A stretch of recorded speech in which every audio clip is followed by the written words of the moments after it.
Hello my people, my name is Andrew Williams and welcome to my project, the Cognitive Mind Mechanism Collection, How to Achieve and Optimize Consciousness.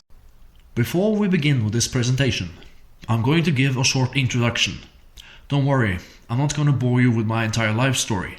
I'm simply going to explain how I acquired this knowledge and how you may be able to apply this to your life. So without further ado, let's begin.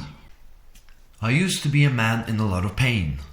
Due to traumatic and stressful experiences during my childhood, teen years and adolescence, I developed several mental issues and self-destructive behavior patterns.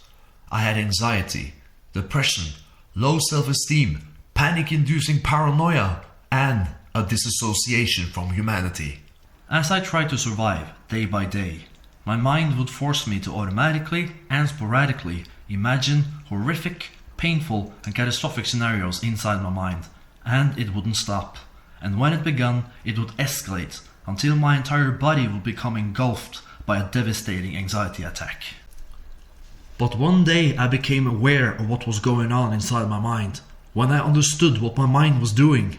I don't know how it happened, but suddenly I realized it. All those painful thoughts, all those catastrophic scenarios, they were automatic. Let me repeat that. Automatic. That meant that I didn't have control over my own mind. My mind had control over me. That is not the way our minds were meant to operate. So, when I became aware of this involuntary thought pattern, I had gained the ability to do something about it. So I immediately began to design a solution. A solution which would become my first cognitive mind mechanism. First, I designed a fabricated memory, where I was standing on top of a mountain with warm and powerful light shining on me, with the word success embedded in the memory. This was something I designed to be used as a tool, and whenever the automatic thought process began, I immediately became aware of it and immediately replaced my thoughts with the fabricated success memory. And after 3 days of vigorous mental exercises, it happened. I did it, I won. The automatic negative thought pattern had become completely debugged. No more automatic pain. And that was that. Once I realized what I had just achieved, I became inspired. I became inspired because my design solution actually worked. And then I started to think, since I had managed to solve one issue, could I design solutions to all my other issues as well? Turns out that I did. And that was the spark which ignited my journey into my mind, and when my journey was over, I realized the knowledge I had acquired. Knowledge which I decided to name Cognitive Mind Mechanisms. And I also understood that this was knowledge that had to be shared. To quote Uncle Ben from the movie The Amazing Spider-Man, "If you have the opportunity to do good to others, you have a moral obligation to do those things." And here we are. That concludes the introduction, but before we move on to the next part, I'm going to provide a brief overview of the knowledge we're going to explore.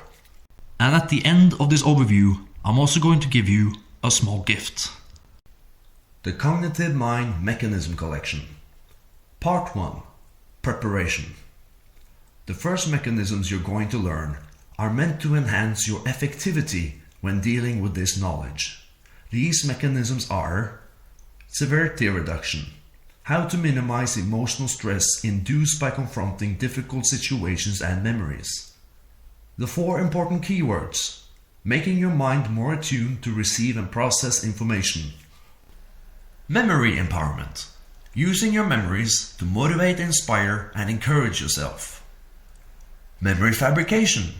Using your imagination to fabricate and design your own tailored memories, which can be used as tools to aid in removing unwanted processes and patterns in your mind and help adapt healthier ones instead.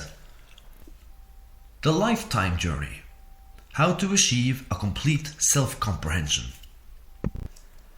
Part 2. Specific mental issue mechanisms. Some mental issues require more specific solutions, and we are going to go in depth to each of them.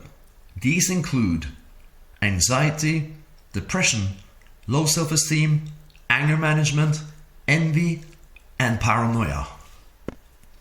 Part 3. Personality disorders and personality traits. How to understand and unlearn destructive personality traits and attain more attractive and positive qualities. Part 4. Communication improvement. By improving your communication skills, you will benefit and learn more from the people you talk with. Learn how to steer a conversation into a deep learning experience. Part 5. Common human interests. By understanding more about what it means to be a human, may eradicate fears and insecurities when around other people because you understand more about them and their needs and desires. That way, you can help them better. And that concludes the overview. And as promised, here's the gift I was talking about earlier. It's a very strong cognitive mechanism. I hope it will make you happy. Alright, here we go. First, I want you to imagine a memory where you were happy. You might have been laughing with your friends, or you heard a funny story. You felt joy. Now focus on that memory. And now, I want you to imagine a memory where you were proud. A memory where you really nailed it, you really achieved something and you felt great. Focus on that as well. Now focus on these two memories, the happy memory and the proud memory. I hope this made you feel just a little bit better. It did for me. And that concludes the introduction and the overview.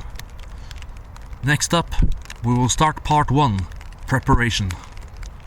But for now, I sign off with my mantra. This is Andrew Williams signing off. Knowledge is free. Happiness is free. Share it, spread it with glee.